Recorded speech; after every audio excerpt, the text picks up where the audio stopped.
تنزيل الكتاب لا ريب فيه من رب العالمين أم يقولون افتراه بل هو الحق من ربك لتنذر قوما ما أتاهم من نذير من قبلك لعلهم يهتدون الله الذي خلق السماوات والأرض وما بينهما في 6 أيام ثم استوى على العرش ما لكم من دونه من ولي ولا شفيع أفلا تتذكرون يدبر الأمر من السماء إلى الأرض ثم يعرج إليه في يوم كان مقداره 1000 سنة مما تعدون ذلك عالم الغيب والشهادة العزيز الرحيم الذي أحسن كل شيء خلقه وبدأ خلق الإنسان من طين ثم جعل نسله من سلالة من ماء مهين ثم سواه ونفخ فيه من روحه وجعل لكم السمع والأبصار والأفئدة قليلا ما تشكرون وقالوا أئذا ضللنا في الأرض أئنا لفي خلق جديد بل هم بلقاء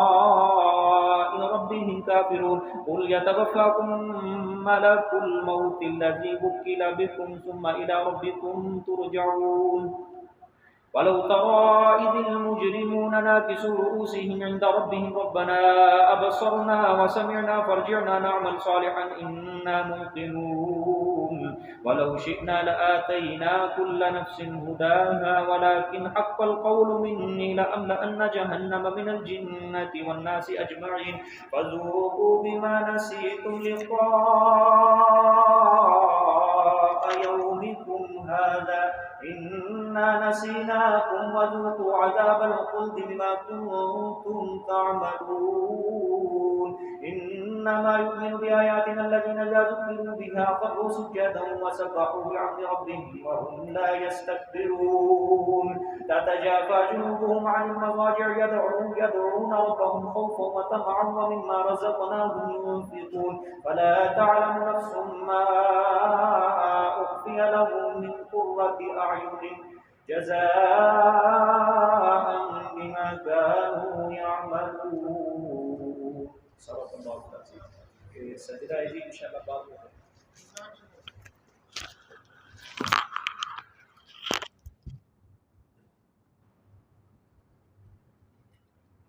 الحمدللہ سورۃ لقمان اپنے اختتام کو پہنچی. آج انشاءاللہ سورۃ سجدہ شروع کریں گے. اللہ پاک اس میں جتنے بھی مضامین بیان فرمائے اللہ اس پہ عمل کرنے کی توفیق عطا فرمائے. یہ بھی مکی صورت ہے. اس میں ربط سمجھ لیں. سورۃ سجدہ کو ماقبل سے نامی ربط یہ ہے کہ سورۃ لقمان میں حضرت لقمان علیہ السلام کی نصیحت کا ذکر تھا. لقمان نے بیٹے کو نصیحت کی کہ شرک نہیں کرنا, توحید کے اوپر پکا رہنا ہے. شرک بہت بڑی بے انصافی ہے. اور اب سورۃ سجدہ میں اللہ تعالیٰ فرمائیں گے انما یؤمن بآیاتنا الذین اذا ذکروا خروا سجدا ذکروا بها خروا سجدا کہ اللہ کی توحید پر ایمان رکھنے والے اور اللہ کو برکات دہندہ سمجھنے والے جب ان کے سامنے قرآن پڑھا جاتا ہے تو وہ عاجزی کے ساتھ سجدہ ریز ہو جاتے ہیں.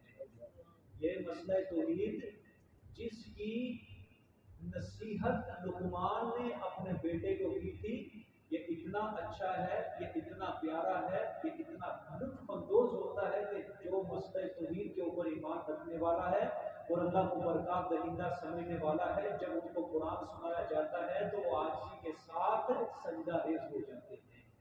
ابھی آئے گا انشاءاللہ پھر سمجھ آ جائے گا.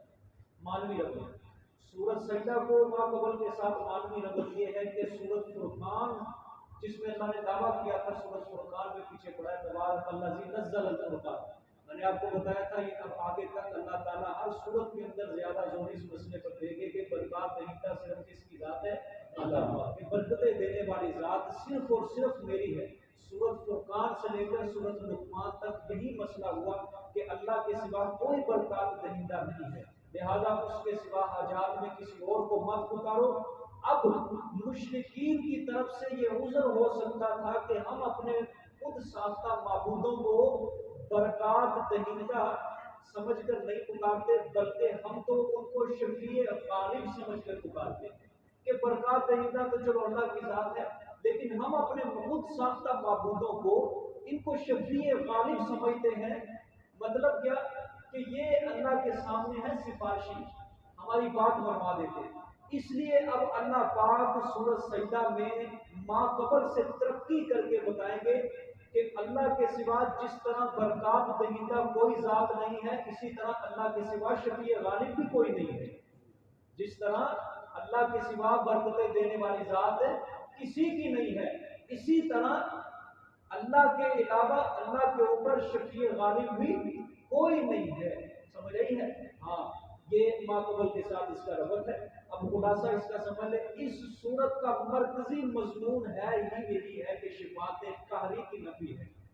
اللہ پاک نے اس صورت میں شفاعت قہری اس کو کہتے ہیں کہ اللہ کے سامنے زوری زور سفارش، زبردستی، کہ اللہ کو ماننی پڑے، مجبور ہو جائے اللہ پاک، یہ سفارش اللہ پاک نے اس سفارش کی نفی کی ہے۔ اس صورت کے اندر اس کا مرکزی مضمون ہے یہ۔ اس پر اللہ پاک اس دعوے کے اوپر 2 عقلی دلیلیں دیں گے اور 1 نقلی دلیل، 2 عقلی دلیلیں اور 1 نقلی دلیل۔ باقی تمہید ہے، شروع میں ترغیب ہے، اور شکوے ہوں گے، تخویف ہوگی، بس 2 عقلی دلیلیں ہیں اور 1 نقلی دلیل، بس یہ ذہن میں رکھنا۔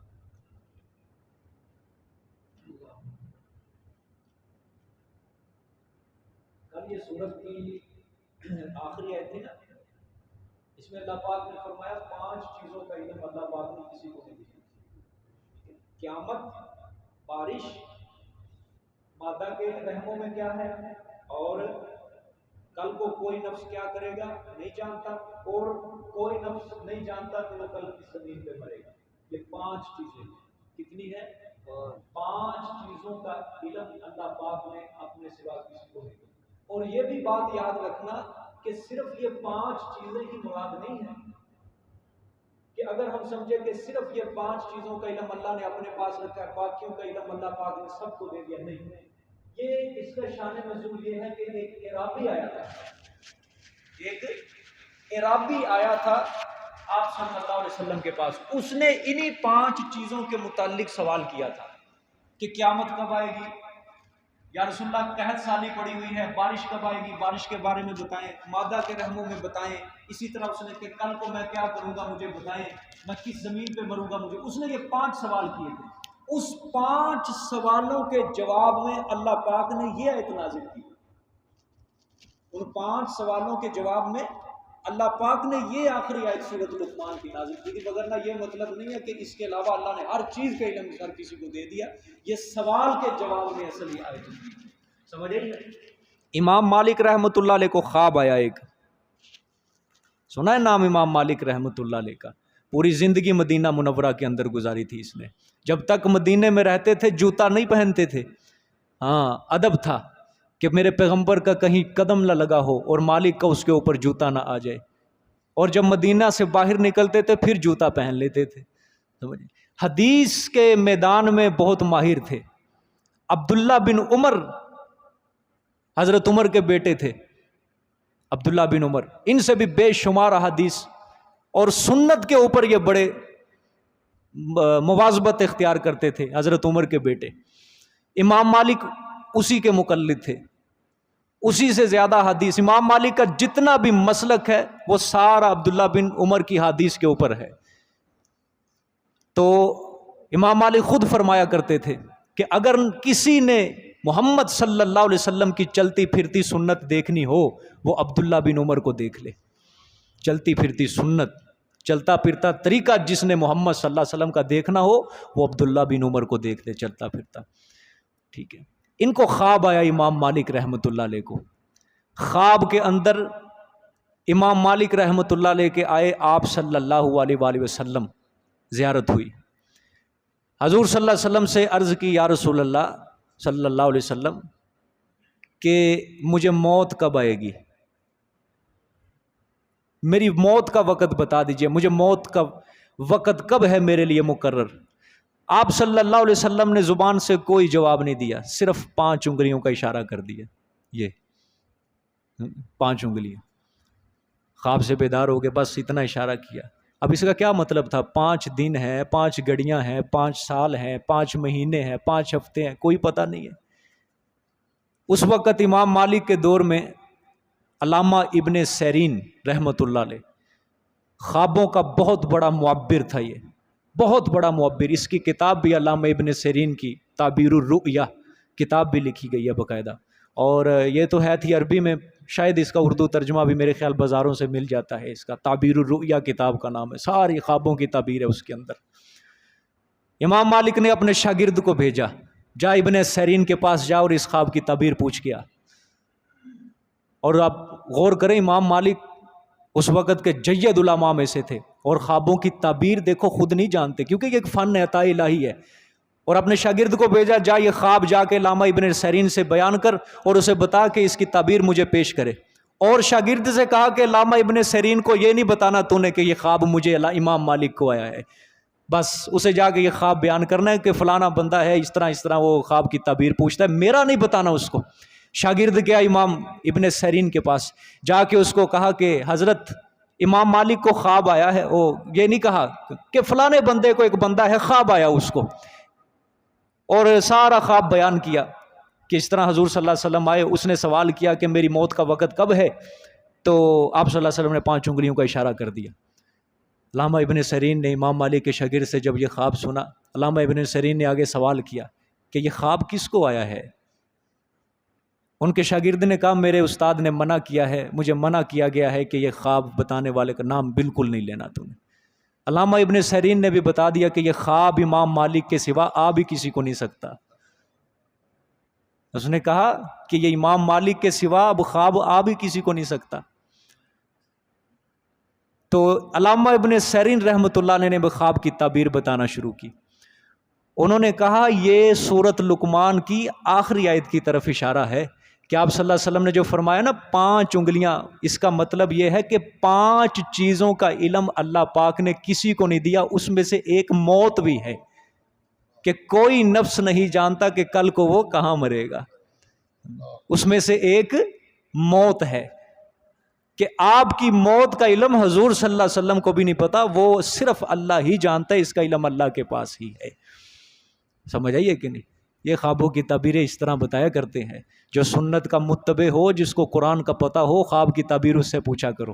سمجھ آئیے؟ وگرنہ آج کل تمہیں دیواروں کے اوپر لکھا ہوا نظر آئے گا، خوابوں کی تعبیر پوچھ لو، مدنی استخارے کرا لو، فلانا کام کروا لو، فلانا کام کروا لو. سمجھے؟ دیکھیں جی اب اللہ اکبر. الف لام میم اللہ اعلم بمرادہ بہ، اس کی مراد کو صرف کون جانتا ہے. تنزیل الکتاب لا ریب فیہ من رب العالمین، تمہید ما ترغیب ہے، نہیں کوئی شک بیچ اس کے، اتارنا ہے کتاب کا، اس قرآن کو اتارا. لا ریب فیہ، نہیں کوئی شک بیچ اس کے، من رب العالمین، رب العالمین کی طرف سے. تمہید بھی ہے، ترغیب بھی ہے کہ یہ اللہ کا نازل کردہ کتاب ہے، اللہ کا نازل کردہ کلام ہے. یہ اس میں ذرہ برابر بھی شک و شبہ کی کوئی گنجائش نہیں ہے، لہٰذا اسے غور سے سنو اور دل و جان سے اس کے اوپر عمل کرنا ہے.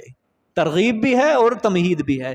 ام یقولون افترا، شکوہ، آیا کہتے ہیں یہ مشرک کے بنا لیا اس کو، آیا کہتے ہیں یہ مشرک کے بنا لیا اس قرآن کو اس نے. بل هو الحق من ربک، بلکہ یہ تو حق ہے تیرے رب کی طرف سے. ٹھیک ہے، شکوہ کیا ہے کہ یہ کتاب اللہ کی طرف سے اتری ہے. بتائیں کہ کیا وہ اس کا اعتراف کرتے ہیں یا یوں کہتے ہیں کہ اس کو محمد صلی اللہ علیہ وآلہ وسلم نے خود بنا لیا ہے، اپنی طرف سے گھڑ کے لے کے آیا ہے، ہاں، اور پھر ہمارے سامنے آ کے منسوب اللہ کی طرف کر دیا ہے. اللہ نے فرمایا یہ قول ان کا بالکل غلط ہے، بالکل جھوٹ ہے. بلکہ بل هو الحق من ربک، بلکہ یہ تو حق ہے تیرے رب کی طرف سے. یہ کتاب کیا ہے؟ حق ہے، سچی ہے تیرے رب کی طرف سے. وجہ کیا ہے؟ لِتُنذِرَ قَوْمًا مَّا أَتَاهُم مِّن نَّذِيرٍ مِّن قَبْلِكَ لَعَلَّهُمْ يَهْتَدُونَ، تاکہ تو ڈرائے ایسی قوم کو جو نہیں آیا ان کے پاس کوئی ڈرانے والا آپ سے پہلے. ٹھیک ہے، تاکہ آپ ڈرائیں ایسی قوم کو کہ نہیں آیا ان کے پاس کوئی ڈرانے والا آپ سے پہلے. یہ وہی بات ہے، میں پیچھے بھی بیان کرایا ہوں کہ عرب کے معاشرے کے اندر، عرب میں جو آپ صلی اللہ علیہ وآلہ وسلم سے پہلے کوئی نبی نہیں آیا سوائے حضرت اسماعیل کے، ٹھیک ہے؟ حضرت اسماعیل علیہ السلام کے بعد عرب کے اندر جو دوسرے پیغمبر آئے تھے صدیوں بعد، وہ آپ صلی اللہ علیہ وسلم تھے بس، وگرنہ باقی جتنے بھی نبی آئے تھے حضرت ابراہیم کے بعد سب کے سب کس میں تھے؟ بنی اسرائیل میں سے تھے، وہ سارے وہ ادھر ملک شام کی طرف آئے تھے، بیت المقدس کی طرف۔ باقی ایک پیغمبر جو آیا تھا حضرت اسماعیل کے بعد، وہ آپ صلی اللہ علیہ وآلہ وسلم تھے۔ اس لیے اللہ نے فرمایا کہ آپ سے پہلے کوئی ڈرانے والا ان کے پاس نہیں آیا۔ کیوں؟ لعلہم یہتدون، تاکہ وہ راہ راست پر آ جائیں، سیدھے رستے پر آ جائیں، ٹھیک ہے؟ آگے، اللہ الذی خلق السماوات والارض وما بینہما فی ستۃ ایام ثم استوی علی العرش۔ جی منصور بھائی، عقلی دلیل ہے، شاباش، عقلی دلیل ہے یہ دلیل عقلی نمبر 1۔ اللہ ہی وہ ذات ہے جس نے پیدا کیا آسمانوں کو اور زمینوں کو، وما بینہما، اور جو کچھ ان دونوں کے درمیان ہے، فی ستۃ ایام، کتنے دنوں میں؟ 6 دنوں میں، 6 دنوں میں۔ ثم استوی علی العرش، پھر مستوی ہوا وہ اوپر عرش کے، مستوی ہوا، قائم ہو گیا عرش پر، ٹھیک ہے؟ ما لکم من دونہ من ولی ولا شفیع، نہیں ہے واسطے تمہارے اس کے سوا کوئی کارساز اور نہ کوئی سفارش کرنے والا۔ افلا تتذکرون، آیا پس نہیں ہو تم نصیحت حاصل کرتے؟ زمین و آسمان کا پیدا کرنے والا اللہ نے فرمایا صرف میں ہوں، اور جو کچھ بھی ان دونوں کے درمیان ہے وہ سارے کا سارا کس نے پیدا کیا ہے؟ اللہ پاک نے۔ فی ستۃ ایام، 6 دنوں کے اندر۔ کتنے دنوں میں؟ 6 دنوں میں۔ ہاں، آپ کے ذہن میں سوال آئے گا یہ 6 دنوں میں کیسے؟ اللہ پاک تو کن کہہ کے پوری کائنات بنا دیتے ہیں 6 دنوں میں۔ اس کے انشاءاللہ آگے آئے گا ایک سورت کے اندر، وہاں پہ اللہ نے کچھ تفصیل بھی بیان کی ہے، ٹھیک ہے؟ کہ 2 دنوں میں میں نے آسمان بنائے، 2 میں زمینیں، پھر اس طرح اللہ پاک سارا وہاں پہ بیان فرمائیں گے، وہاں تفصیل بیان کی جائے گی۔ اس کے بعد ثم استوی علی العرش، پھر وہ مستوی ہوا اوپر عرش کے۔ ہاں، یہ سورۃ اعراف میں نے اس کے اوپر مفصل بحث کی تھی، کیا مطلب ہے کہ عرش پہ اللہ تعالیٰ مستوی ہو گیا۔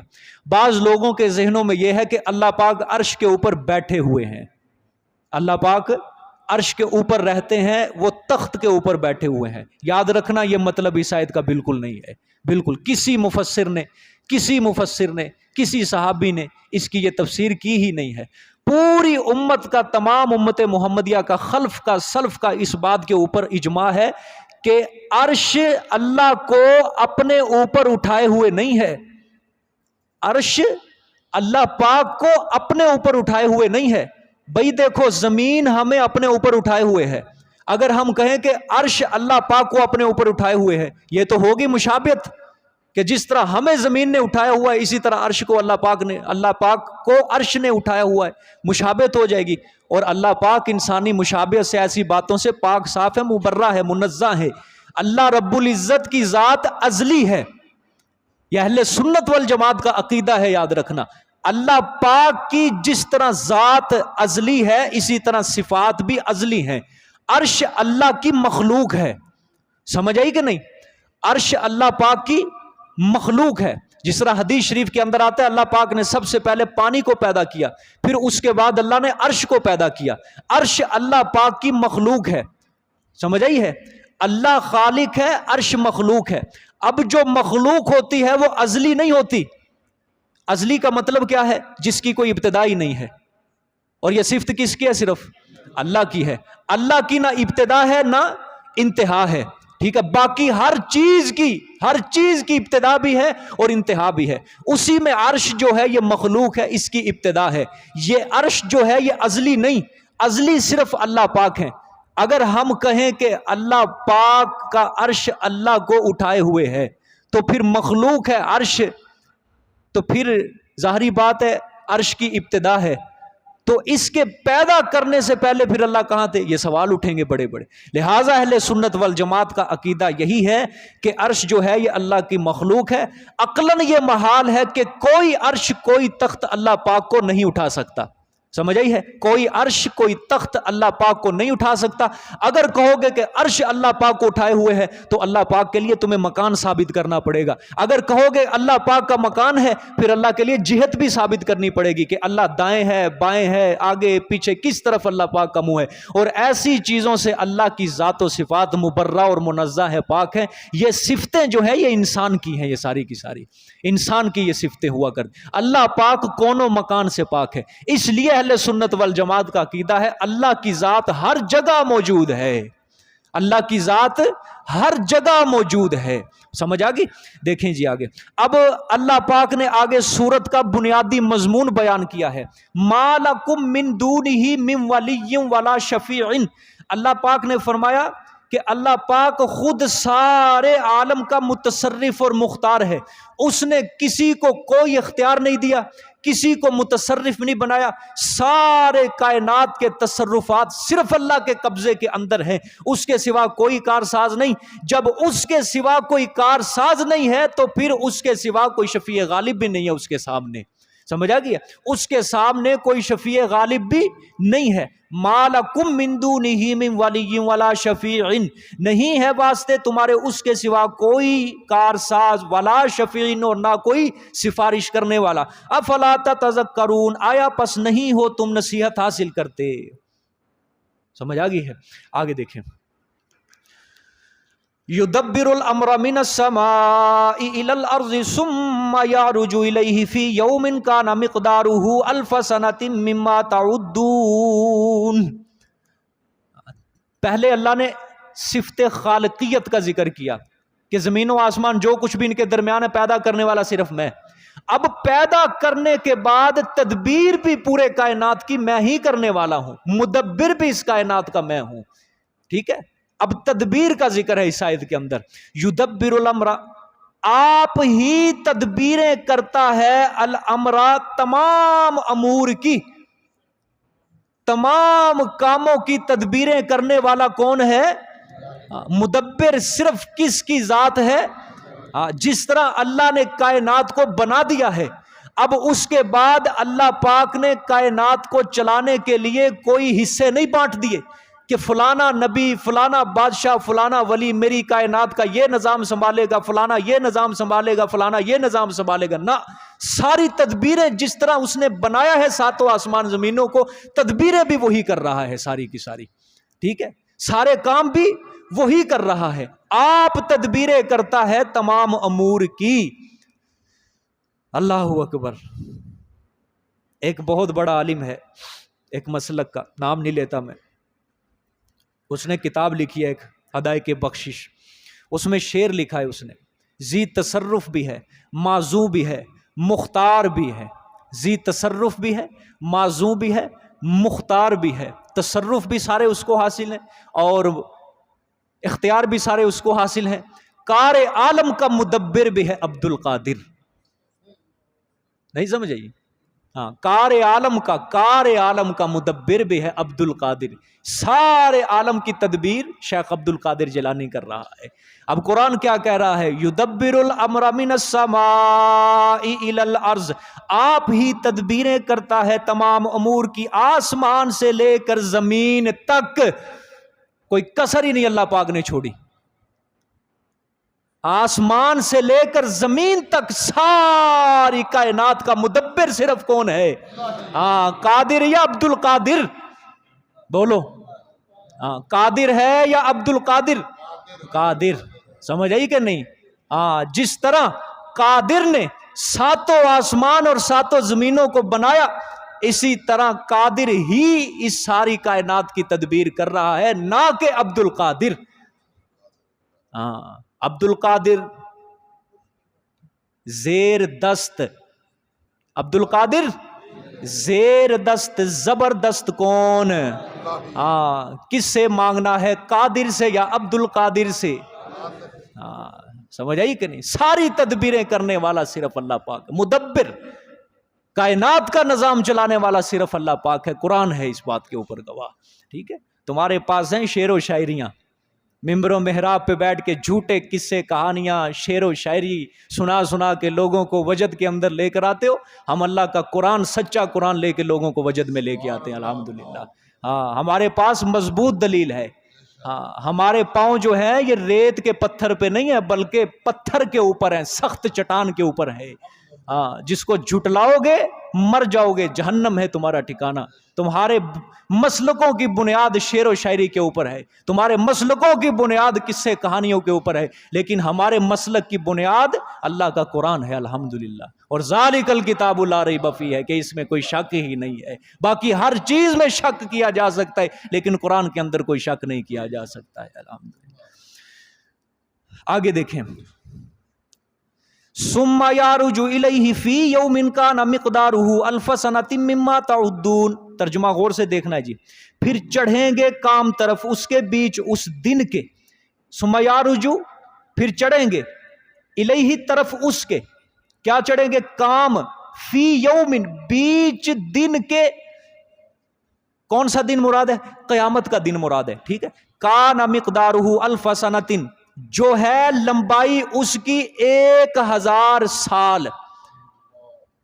اس قیامت کے دن کی کتنی لمبائی؟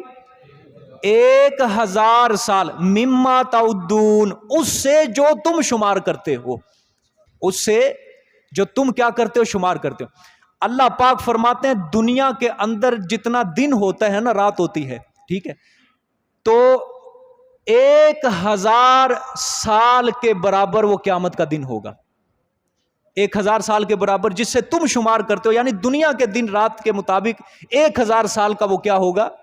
قیامت کا دن ہوگا. ٹھیک ہے, کیا فرمانا چاہتے ہیں اللہ پاک؟ پھر چڑھیں گے اس دن میں اللہ کے ہاں تمہارے کام.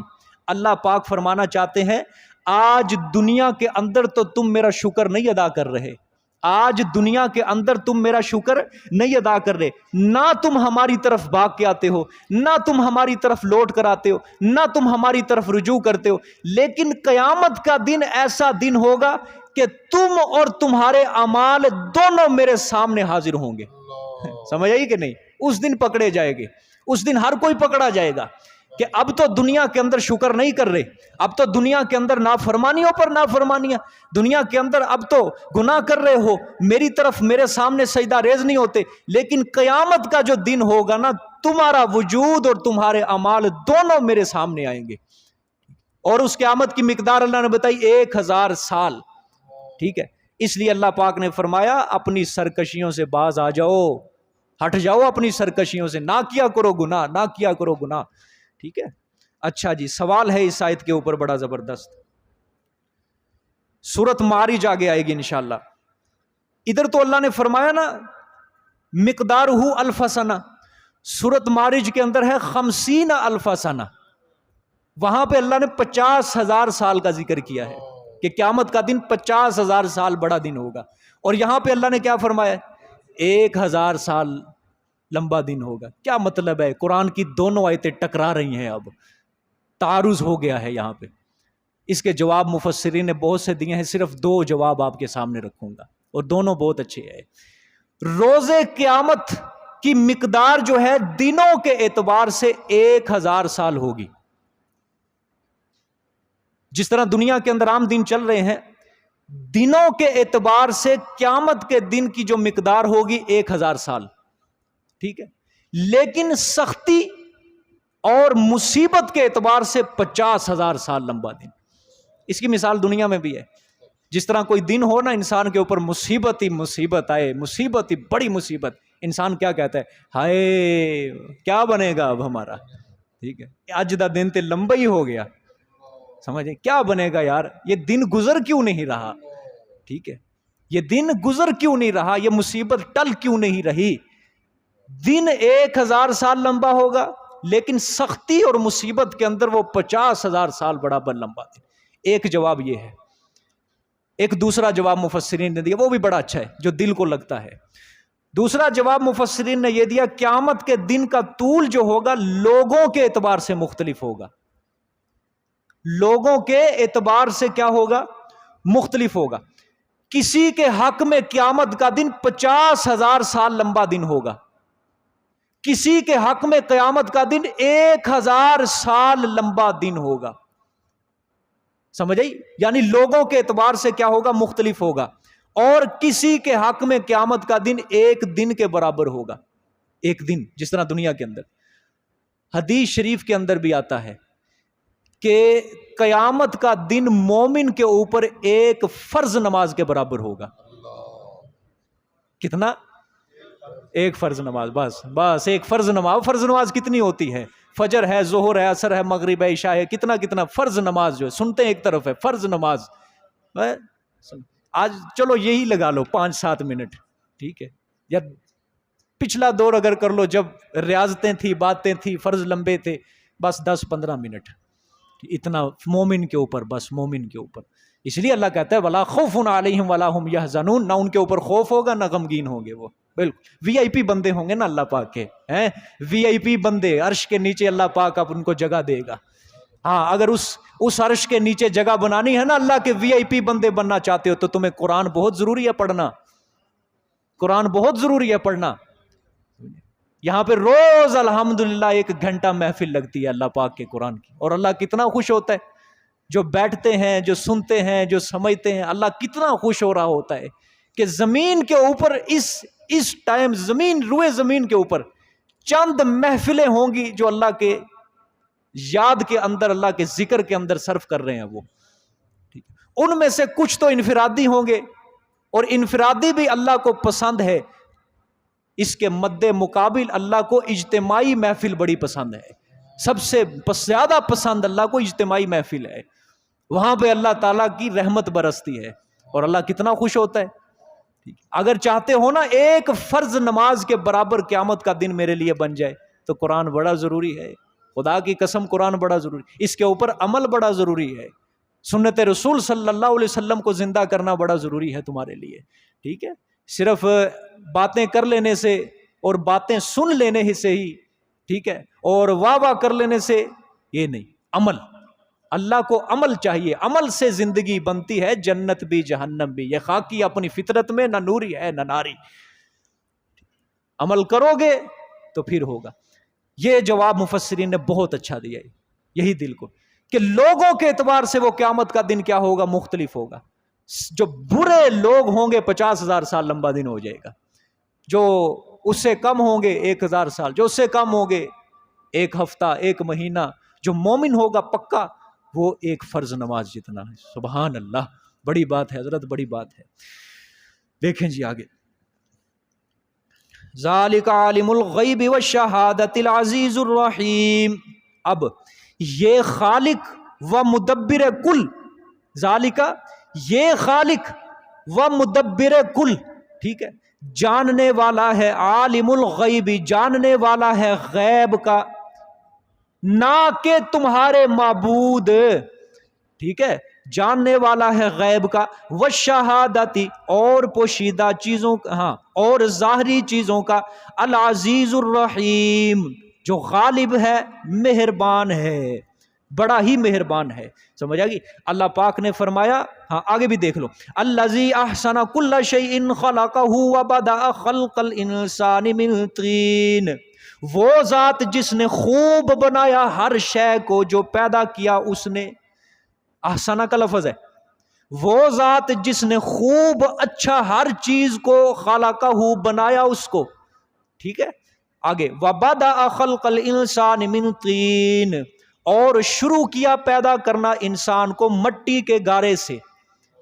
مٹی کے گارے سے ملتا. اللہ پاک نے فرمایا لوگوں یہی اللہ پاک کی ذات ہے جس کا حکم، جس کی تدبیر عرش سے لے کر فرش تک چلتی ہے. غیبوں کا جاننے والا، پوشیدہ چیزیں، ظاہری چیزیں، ہر چیز کا جاننے والا صرف اللہ پاک ہی ہے. اس مالک نے، اس خالق نے ہر چیز جو بھی بنائی ہے احسنہ، خوبصورت بنائی ہے اس نے. اور احسنہ، حسن ایک ہوتا ہے حسن اچھا، ایک ہوتا ہے احسنہ بہت زیادہ خوبصورت بنائی ہے ہر چیز. لہذا انسان کو اللہ پاک نے جس طرح بنایا ہے، اللہ نے اپنی جگہ اس کو بڑا خوبصورت بنایا ہے. ٹھیک ہے.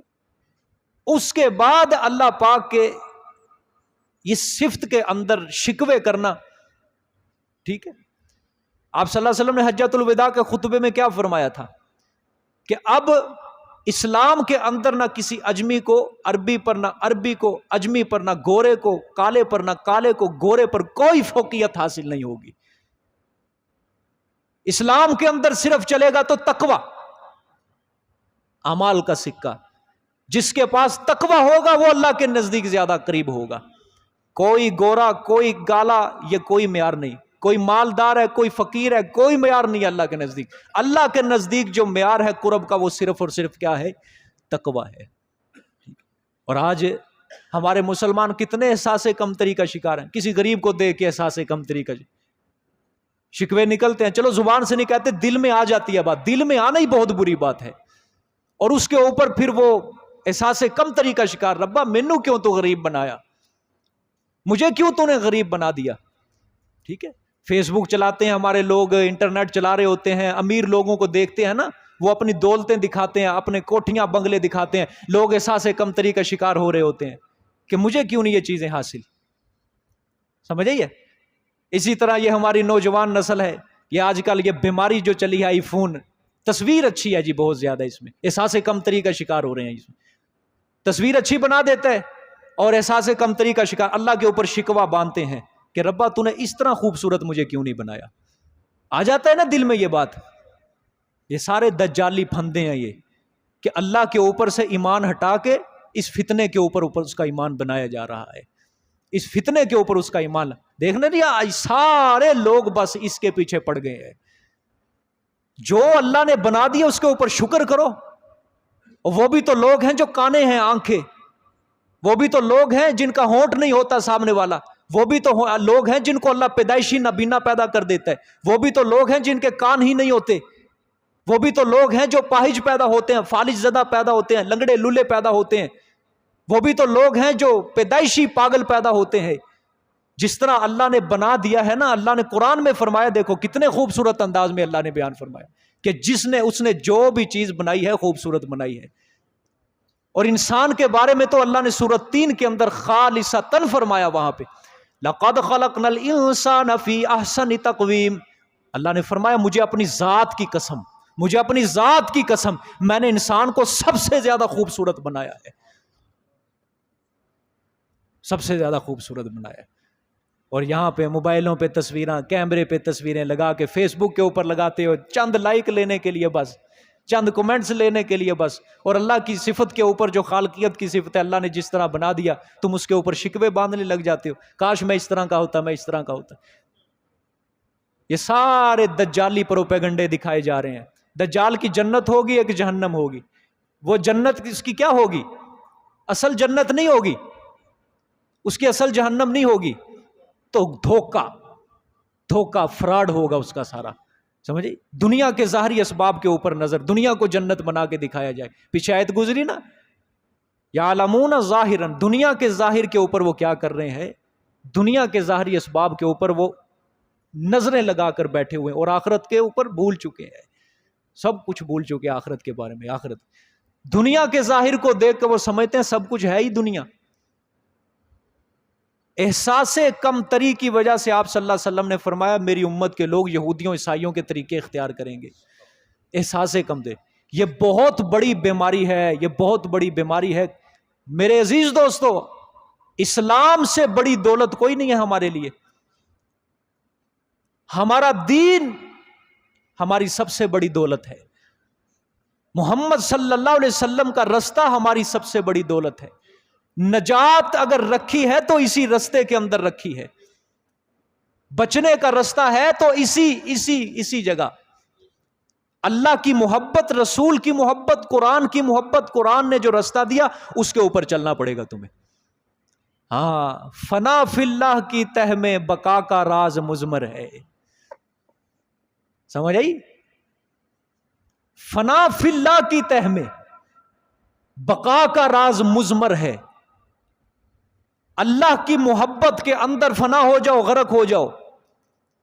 اور جب تم اللہ کی محبت میں فنا ہو جاؤ گے، تمہارے باقی رہنے کا راز وہیں پہ رکھا ہوا ہے. اگر تم اللہ کی محبت میں فنا نہیں نہ ہوئے، تم نہیں بچ سکو گے. آخرت برباد ہو جائے گی، پھنس جاؤ گے وہاں پہ جا کے. اس لیے فرمایا فنا فی اللہ کی تہ میں بقا کا راز مضمر ہے، جسے مرنا نہیں آتا اسے جینا نہیں آتا۔ اللہ کے لیے مرنا سیکھو، اللہ کے لیے جینا سیکھو، پھر مومن بنتا ہے انسان۔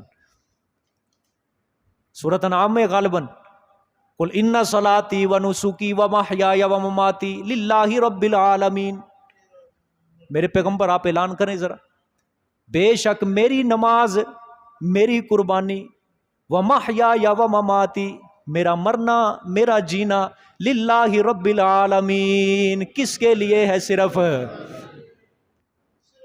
ہاں، فنا فی اللہ کی تہ میں بقا کا راز مضمر ہے، جسے مرنا نہیں آتا اسے جینا نہیں آتا۔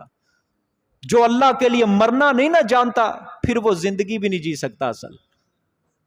ہاں، یاد کر لو یہ فکرہ، فنا فی اللہ کی تہ میں بقا کا راز مضمر ہے، چھپا ہوا ہے، جسے مرنا نہیں آتا اسے جینا نہیں آتا۔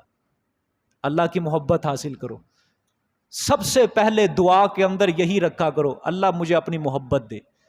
بس جب تمہیں اللہ کی محبت حاصل ہو گئی تمہیں ہر چیز مل جائے گی، ہر چیز۔ اس کے اندر سارے جہان کی دعائیں بھری ہوئی ہیں، سارے جہان کی، اللہ کی محبت۔ جتنے انبیاء آئے، جتنے اولیاء آئے، جتنے اصحاب رسول، سب نے یہی مانگا، اور اسی چیز کو حاصل کرنے کے لیے اس نے اپنے بچوں کو یتیم کروایا، اپنی بیوی کو بیوہ کروایا، گھر سے بے گھر ہو گئے، وطن سے بے وطن ہو گئے، مال رشتہ دار سب چھوڑ دیا، کس کے لیے؟ اور جب انہوں نے فنا فی اللہ کی تہ میں پہنچ گئے، ان کی بقا کا راز جو تھا انہوں نے وہ پا لیا، حاصل کر لیا، وہ حاصل کر لیا انہوں نے۔ حضرت بلال رضی اللہ تعالیٰ واضح مثال ہیں، حضرت خباب واضح مثال ہیں، ابو بکر صدیق، عمر فاروق، عثمان غنی، علی المرتضیٰ، حسن و حسین، معاویہ، یہ سارے اصحاب رسول ہمارے سامنے مثال ہیں، جن کو اللہ نے کہہ دیا رضی اللہ عنہم ورضوا عنہ۔ اللہ کی محبت میں غرق ہوئے، غوطہ لگایا، راز کو جب پایا اللہ نے کہا ہاں اب راضی ہو چکا ہوں میں تم سے، ہاں اب کامیاب ہو چکے ہو تم سب کے سب۔ اب اللہ کو بھی کہنا پڑا اولئک هم المؤمنون حقا، ہاں پکے سچے مومن ہو تو تم ہو۔ اللہ کو پھر کہنا پڑا ہاں وہ راز تم نے پا لیا، اولئک حزب اللہ، میرے پیغمبر یار تیرے، فوج میری۔ ہاں یہ یار تیرے ہیں، یہ صحابی تیرے ہیں، لیکن گروہ فوج کس کا ہے؟ یہ میرا ہے، اپنی طرف نسبت کر دی اللہ پاک نے۔ اللہ کو کہنا پڑا محمد الرسول اللہ والذین معہ اشداء علی الکفار رحماء بینہم، کافروں پہ سختی کرنے والے، آپس میں رحم دل، تراہم رکعا سجدا یبتغون فضلا من اللہ ورضوانا۔ میرے پیغمبر دیکھ تو صحیح ان کو، ہر وقت سجدہ کر رہے ہیں، رکوع کر رہے ہیں، ہر وقت اللہ کا فضل اور رضامندی تلاش کر رہے ہیں۔ سیماہم فی وجوہہم من اثر السجود، ان کے چہروں کی طرف ذرا اپنی نگاہ کرم ڈالیے اور ان کو ماتھوں کے اوپر تمہیں سجدوں کے آثار نظر آئیں گے۔ پھر اللہ کو کہنا پڑا ہاں ذالک مثلہم فی التوراۃ ومثلہم فی الانجیل، صرف قرآن میں نہیں، صرف تیرے اوپر جو کتاب نازل کی ہے اسی میں نہیں، بلکہ تیرے یاروں کی مثالیں ہم نے وہ تورات اور انجیل کے اندر بھی دی ہیں۔ وہ راز انہوں نے پایا تھا، صحابہ اکرام نے وہ راز پایا تھا، لیکن وہ حاصل کس طرح کیا؟ اپنا وطن چھوڑ کے، اپنے رشتہ دار چھوڑ کے، اپنے ماؤں بہنوں کو قربان کر کے، سارا کچھ چھوڑ کے تنے تنہا محمد صلی اللہ علیہ وسلم کا ساتھ دیا۔ اللہ کی توحید کے اوپر پکے ہو گئے، کسی نے جسم کے 12 ٹکڑے کروائے اور کسی کے جسم کا کلیجہ چبایا گیا، کسی کے کان ناک کا ہار پہن کے کافروں نے اپنے گلے میں ڈالا، کہ کہیں 70 صحابہ شہید ہو رہے ہیں، کہیں میرے پیغمبر کو غزوہ طائف کے اندر پتھر لگ رہے ہیں، کبھی بلال تپتے ہوئے کوئلوں پر لیٹ رہا ہے، کبھی خباب تپتے ہوئے کوئلوں پہ لیٹ رہا ہے، کہیں عمار یاسر کو پانی میں غوطے دیے جا رہے ہیں۔ انہوں نے وہ راز کو پایا تو اسی طرح پایا، اپنا خون پیش کر کے، اپنے بچوں کو یتیم کروا کے، اپنی ماؤں کو چھوڑ کے، باپ کو چھوڑ کے، بیوی کو بیوہ کروا کے، پورا جہان چھوڑ کے صرف اللہ اور اس کے رسول کے ساتھ وفاداری کی۔ فنا فی اللہ کی تہ میں بقا کا راز مضمر ہے، جسے مرنا نہیں آتا اسے جینا نہیں آتا۔ یہاں پہ 24 گھنٹوں میں 1 گھنٹہ دے کے اللہ کے دین کو اور نماز پڑھ کے، ہاں یہ کم ہے، یہ کم ہے، بہت زیادہ کم ہے، یاد رکھنا کہیں غرور اور تکبر کے اندر نہ آ جانا کہ یہ بہت زیادہ کام کر رہے ہیں ہم، بہت کم ہے، یہ بہت کم ہے پچھلوں کی بنسبت، اور جتنا ہے اس کے اوپر شکر کرو، جتنا وقت اللہ کے دین کو دے رہے ہو اس کے اوپر کیا کرنا ہے؟ شکر کرنا ہے خدا کے لیے۔ ہاں دیکھیں جی آگے اللہ نے کیا فرمایا، ہر چیز کو میں نے خوبصورت بنایا ہے، جو میں نے بنا دیا اس کے اوپر شکر کرنا ہے، اور انسان کو میں نے کس طرح بنایا؟ مٹی کے گارے سے۔ اب آگے دیکھیں، ثم جعل نسلہ من سلالۃ من ماء مہین، پھر کیا اس کی نسل کو خلاصے سے یعنی پانی بے قدرے سے، پھر کیا اس کی نسل کو خلاصے سے۔ من سلالۃ، خلاصہ کیوں کہتے ہیں نطفے کو؟ کیونکہ جسم کے اندر جتنا بھی خون ہوتا ہے اس کا نچوڑ ہوتا ہے یہ نطفہ، پورے جسم کا نچوڑ ہوتا ہے۔ من ماء مہین، پانی بے قدرے سے۔ اچھا بے قدرہ اللہ نے فرمایا ہے، مہین، مہین کا مطلب ایسے ہوتا ہے ذلیل ہونے والا، اللہ نے فرمایا ایسے گندے نطفے سے ہم نے بنایا تجھے، ہیں ہائے ہائے۔ ثم سواہ، پھر درست کیا اس کو ماں کے پیٹ میں، اس کے اعضاء بنائے، اس کی بازو، انگلیاں، آنکھیں، سب کچھ۔ وَنَفَخَ فِيهِ مِن رُوحِهِ، اور پھونکا بیچ اس کے اپنی روح سے، روح پھونکی، جان دی اس کو۔ وَجَعَلَ لَكُمُ السَّمْعَ وَالْأَبْصَارَ وَالْأَفْئِدَةَ، اور بنایا واسطے تمہارے کان اور آنکھیں اور دل، لیکن قَلِيلًا مَا تَشْكُرُونَ، بہت تھوڑے ہیں جو تم میں شکر کرتے ہیں۔ ہائے ہائے ہائے۔ انسان کی پیدائش اللہ نے فرمایا گارے، مٹی کے گارے سے، اس کی نسل کو ایک حقیر پانی کے خلاصے سے، گندے نطفے سے بنایا، اور پھر اس کے بعد اللہ نے کیا فرمایا؟ جان بھی ڈالی ہم نے، زندہ کیا ماں کے پیٹ میں، اس کے بعد کان دیے، آنکھیں دی، دل دیے۔ اللہ پاک ان تین چیزوں کا ذکر قرآن میں زیادہ کرتے ہیں، آنکھ، کان، دل۔ کیوں؟ حق سمجھنے کے لیے یہی تین چیزیں ہوتی ہیں، حق سمجھنے کے لیے یہی تین چیزیں ہوتی ہیں۔ آنکھوں سے حق دیکھا جاتا ہے، کانوں سے سنا جاتا ہے، دل دماغ سے سمجھا جاتا ہے۔ اور اللہ نے کیا فرمایا؟ تھوڑے ہیں جو تم میں شکر کرتے۔ کیا مطلب؟ میری فرما برداریاں نہیں کرتے، ظالموں، مسئلہ توحید کو قبول ہی نہیں کر رہے تم۔ اتنی میں نے تمہارے اوپر مہربانیاں کی، اتنے احسانات کیے، افسوس، صد افسوس، پھر بھی میری ناشکری کر رہے ہو، پھر بھی گناہ کر رہے ہو، پھر بھی اپنے اعمال ناموں کو سیاہ کر رہے ہو۔ اللہ اکبر۔ آگے دیکھیں جی، اللہ پاک وہ دل دے دے کہ قرآن اثر کرنے لگ جائے ہمارے دلوں پہ۔ عجیب بات ہے کہ ہمارے دلوں پہ قرآن اثر نہیں کرتا جلدی، بلکہ قرآن تو ہے اثر پیدا کرنے کے لیے، ہم خود اس دل کو بنا نہیں رہے، اس طرح اس کو ڈھال نہیں رہے۔ وگرنہ قرآن تو جس طرح 1400 سال پہلے جوان تھا، آج بھی کڑیل جوان ہے۔ وہ دل جو ہے گناہوں کی میلوں سے سیاہ ہو چکے ہیں، وگرنہ اس نے تو حضرت عمر کو نہیں چھوڑا تھا، جس کی بہن نے بھی کہا تھا نا، اگر تو کفر میں پکا ہے، میں مسلمان اسلام ہونے میں پکی ہوں، جس نے عمر جیسے کو بھی نرم کر دیا، نرم کر دیا۔ جس قدر وہ کفر میں سخت تھا، اسی قدر وہ اسلام میں جب آیا تو اسلام میں وہ سخت بن گیا۔ سمجھ آئیے کہ نہیں؟ لیکن وہ دل بنانے پڑیں گے، کوشش ہمیں کرنی پڑے گی اس دل کو بنانے کے لیے۔ وَقَالُوا وَإِذَا ظَلَلْنَا فِي الْأَرْضِ إِنَّا لَفِي خَلْقٍ جَدِيدٍ، شکوہ آ گیا پھر، اور کہا انہوں نے، آیا جب ہم گم ہو جائیں گے زمین میں، إِنَّا لَفِي خَلْقٍ جَدِيدٍ، آیا بے شک ہم البتہ پیدائش نئی کے اندر ہوں گے، دوبارہ اٹھایا جائے گا ہمیں۔ بل ہم بلقاء ربہم کافرون، بلکہ وہ ساتھ اپنے رب کے ملاقات کا انکار کرنے والے ہیں۔ شکوہ کیا کہ اللہ نے فرمایا یہ منکرین قیامت، میرے پیغمبر آپ کو یہ کہہ رہے ہیں کہ دوبارہ اٹھائے جائیں گے جب ہم مٹی ہو جائیں گے، ہڈیاں بسیدہ ہو جائیں گی۔ اللہ نے فرمایا میرے پیغمبر تعجباً نہیں کہہ رہے، حیران نہیں ہے، بلکہ اصل بات یہ اپنے رب سے ملاقات کا انکار کر رہے ہیں، یہ ملنا ہی نہیں چاہتے اپنے رب کو۔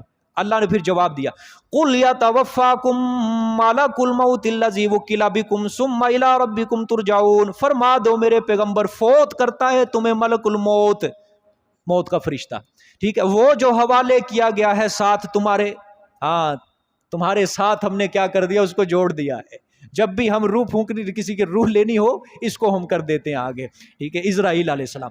ثم الی ربکم ترجعون، پھر طرف اپنے رب کے پھیرے جاؤ گے تم، ٹھیک ہے. اللہ نے فرمایا کہ تم کیا سمجھتے ہو دوبارہ پیدا کرنا میرے لیے مشکل ہے؟ اصل بات یہ تم بے وقوف ہو. تم نے کیا سمجھ لیا کہ یہ جو جسم نظر آ رہا ہے تمہیں یہ انسان ہے. اور انسان صرف جسم نہیں ہے بلکہ روح اور جسم دونوں مل کر بنتے ہیں آدمی انسان. اصل چیز تو ہم نکال لیتے ہیں فرشتے کے ذریعے، فرشتہ بھیجتے ہیں، روح کو ہم نکال لیتے ہیں، پیچھے دھڑ رہ جاتے ہیں، اور تم اس کو سمجھتے ہو یہ دوبارہ کس طرح. جس طرح ہم نے مٹی کو پہلے بنایا، اس میں روح پھونک دی، انسان بنا دیا، جب قیامت والا دن ہوگا ہم پھر وہ روح جو واپس لی تھی ہم نے وہ پھر دوبارہ اس میں ڈال دیں گے، پھر ہم بنا دیں گے بند. سمجھ آئیے کہ نہیں؟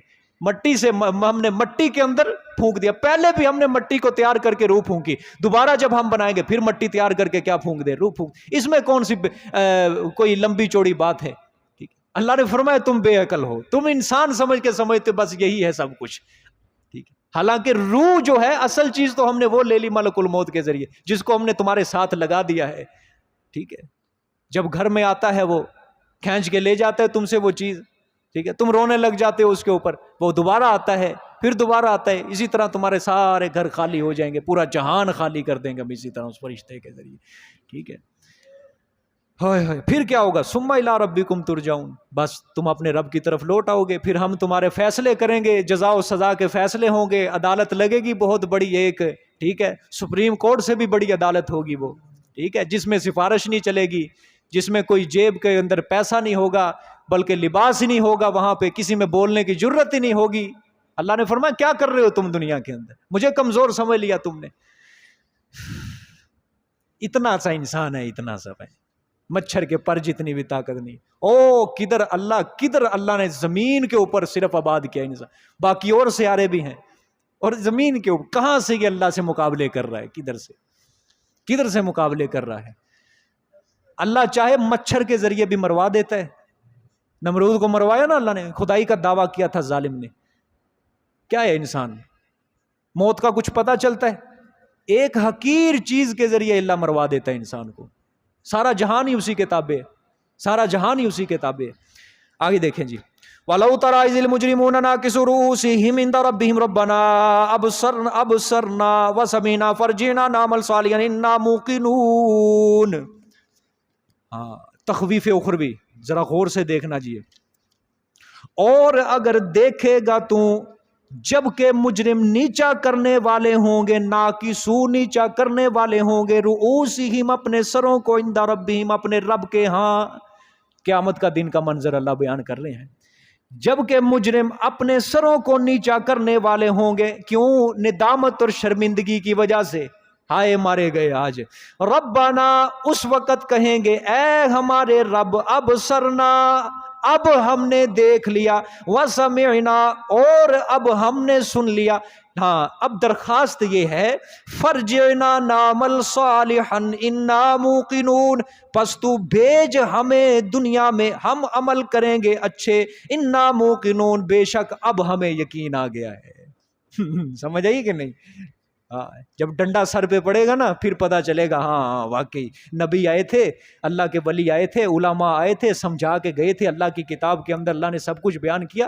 اس وقت تو یقین نہیں کیا کیونکہ نظر نہیں آ رہی تھی نا یہ قیامت، یہ جنت جہنم یہ نظر نہیں آ رہی تھی، یہ ڈنڈا رب کا نظر نہیں آیا. جب نظر آیا فوراً کہہ دیا ہاں اب پتا چلا ہمیں، اب اللہ ہم نے دیکھ لیا، اب سن لیا ہے ہم نے، ہاں اب ہم ایمان لاتے ہیں. اب وہ ہے درخواست ہماری، بھیج اب دنیا کے اندر، دیکھ کس طرح ہم باتیں کرتے، ریاض دے کس طرح ہم تہجد پڑھتے، فجر کی 2 رکعتوں کے بجائے ہم 10 پوری رکھتے پڑھیں گے تجھے منانے کے لیے. سمجھ آئی ہے کہ نہیں؟ اللہ اکبر.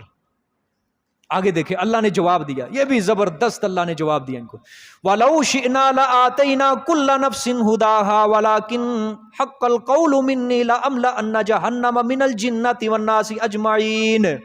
اور اگر چاہتے ہم ان کی ہدایت، البتہ دیتے ہم ہر نفس کو ہدایت اس کی، وَلَكِنْ حَقَّ الْقَوْلُ، اور لیکن ثابت ہو چکی ہے بات میری طرف سے، لَأَمْلَأَنَّ جَهَنَّمَ، البتہ میں ضرور بھی ضرور بھروں گا جہنم کو، من الجنات، جنات سے، والناس، اور لوگوں سے، اجمعین، سب کے سب.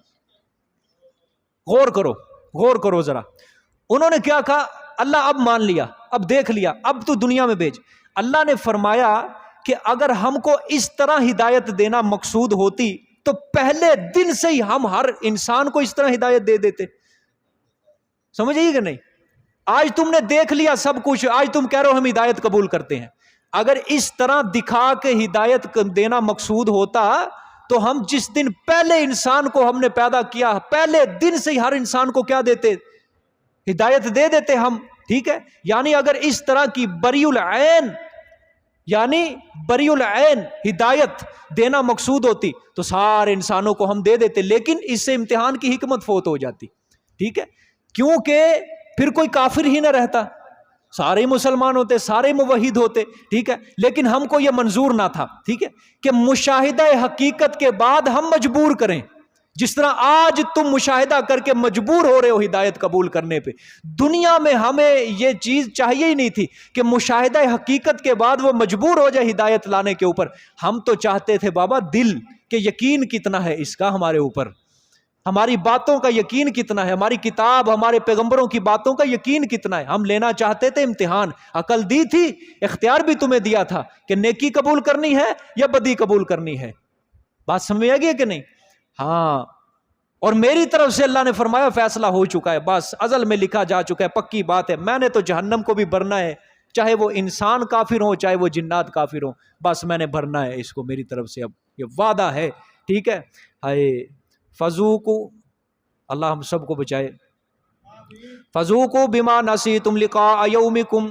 یہ جو اب اللہ پاک بات بیان کریں گے نا، یہ بات دیکھو ذرا غور سے، فذوقوا پس چکھو تم عذاب، وہ بما وہ نسیتم جو بھولے رہے تم دنیا میں، لقاء یومکم ملاقات اپنے دن کی، جو یہ ہے ہاذا اس دن کی ملاقات کو بھول گئے تھے نا، ہاں چکھو آج تم عذاب۔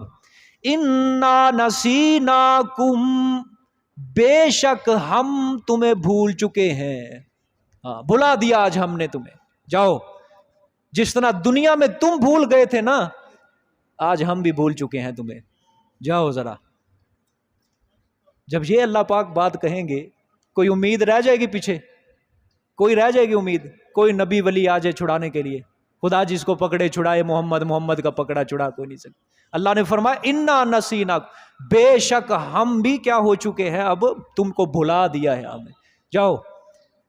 وذوقوا عذاب الخلد، اور چکتے رہو تم عذاب ہمیشگی کا، بما کنتم تعملون، بسبب اس کے جو رہے تم عمل کرتے دنیا میں، ٹھیک ہے؟ آگے دیکھیں بشارت، جہاں اللہ جہنم سناتے ہیں نا وہاں اپنوں کو بھی خوش کر دیتے ہیں ساتھ ہی، سمجھ آئیے؟ ساتھ ہی اللہ پاک خوش کر دیتے ہیں۔ انما یؤمن بآیاتنا الذین اذا ذکروا بها خروا سجدا وسبحوا بحمد ربهم وهم لا یستکبرون، سوائے اس کے نہیں کہ یقین کرتے ہیں ہماری آیات کا وہ لوگ، اذا ذکروا بها جب کہ نصیحت کیے جاتے ہیں ساتھ اس قرآن کے، اذا ذکروا بها ساتھ اس قرآن کے، خروا سجدا گرتے ہیں سجدہ کرنے والے، جب ہماری آیات کو سنتے ہیں سجدہ کرنے والے گر جاتے ہیں زمین پہ فوراً۔ وَسَبَّحُوا بِحَمْدِ رَبِّهِمْ، اور تسبیح کرتے ہیں ساتھ تعریف اپنے رب کے، وَهُمْ لَا يَسْتَكْبِرُونَ، اور وہ نہیں تکبر کرتے۔ سمجھ آئیے؟ جب گر گئے تکبر رہ کے آ گیا پیچھے۔ سجدہ ہے نا، سجدہ انتہائی آخری ضلالت ہے انسان کی جو اپنے رب کے سامنے وہ پیش کرتا ہے۔ رکوع ہے نا یہ کم درجے کی ہے، لیکن سجدہ جس انسان نے اس ہستی کے آگے ماتھا ہی ٹیک دیا کچھ نہیں پیچھے بچا۔ اسی لیے حدیث میں آتا ہے کہ جب وہ اپنا ماتھا اللہ کے آگے ٹیک دیتا ہے، انسان کسی حالت میں اللہ کے اتنا قریب نہیں جتنا سجدے کی حالت میں اللہ کے قریب ہوتا ہے، لیکن بشرط یہ کہ سجدہ سجدہ ہو، سجدہ سجدہ ہو، سجدہ عشق ہو تو عبادت میں مزہ آتا ہے، خالی سجدوں میں تو دنیا ہی بسا کرتی ہے۔ سمجھ آئی ہے؟ جب خالی سجدے کرو گے پھر دنیا چل رہی ہے، سجدے میں جا کے بھی ظالم کاروبار لگا رہا ہے، ضربیں تقسیمیں کر رہا ہے، پلس مائنس نفی کر رہا ہے وہاں پہ، سمجھ آئی ہے؟ سجدے کے اندر جا کے صرف اللہ کے آگے نظر رکھنی ہے بس. بات سمجھ میں آئی ہے کہ نہیں؟ ہاں.